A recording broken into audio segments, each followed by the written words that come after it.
இப்ப நம்ம இந்த வீடியோ மூலமாக கொள்ளளவு பத்தி பார்க்க போறோம். கொள்ளளவுல நாங்க இங்க மெயினா சமாந்தர தட்டு கொள்ளளவு, அடுத்தது கோளப்படத்தி கொள்ளளவு. இந்த ரெண்டு வகைகளை பார்க்க போறோம். முதல்ல சமாந்தர தட்டு கொள்ளளவு பார்ப்போம்.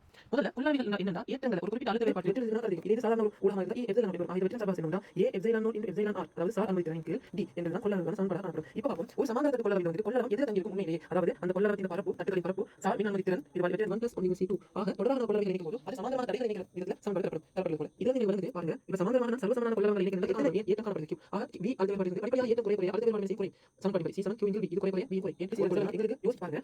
இந்த எப்சிலான் மாற்றுவோம் நான் சொல்லிட்டேன் இல்ல ஒரு சீரான வகையில் ஆனால் இதனை சொல்லிட்டேன் இதனை வந்து எப்படி அணைக்கும் எங்களுக்கு தெரியும். இப்ப இது ஒரு கொள்ளளவு இது ஒரு கொள்ளளவு இருக்கும்னா சமாந்தரமாக படிக்கிறேன் ஒரே அதுதான் என்ன நடக்குதுன்னா கோளப்படத்தின் கொள்ளளவானது இதில் தங்கி இருக்கும்னா எப்சிலான் R மற்றும் R R என்ன கோளப்படத்தின் என்ன R இதுல தங்கி இருக்கும் ரைட் இந்த ஏற்றம் எப்படி சொல்லலாம் C1 × V1 சொல்லலாம் C1 × V1 + C2 × V2 முழுவதின் கீழ் C1 + C2 அப்ப இந்த சமன்பாடு எது வருது இந்த சுவாலையானது தள்ளி விடத்தின் ஆர்மிய மின்காட்டி காரணமாக நேரடியாக தள்ளப்படுவதன் காரணமாக அந்த தள்ளு வந்து வலியை மின்காட்டி பாருங்க இதான் மறையேற்றப்பட்ட மின் மேகம் என்ன செய்யும் வலியை வந்துட்டு நேரடியாக மின் வெளியேற்றமாக மறையேற்றப்பட்டதாக மறையெல்லாம் மின்கடத்தி இருக்கிற கூடிய முனைகளில் உருவாக்கப்பட்ட கம்பிகள்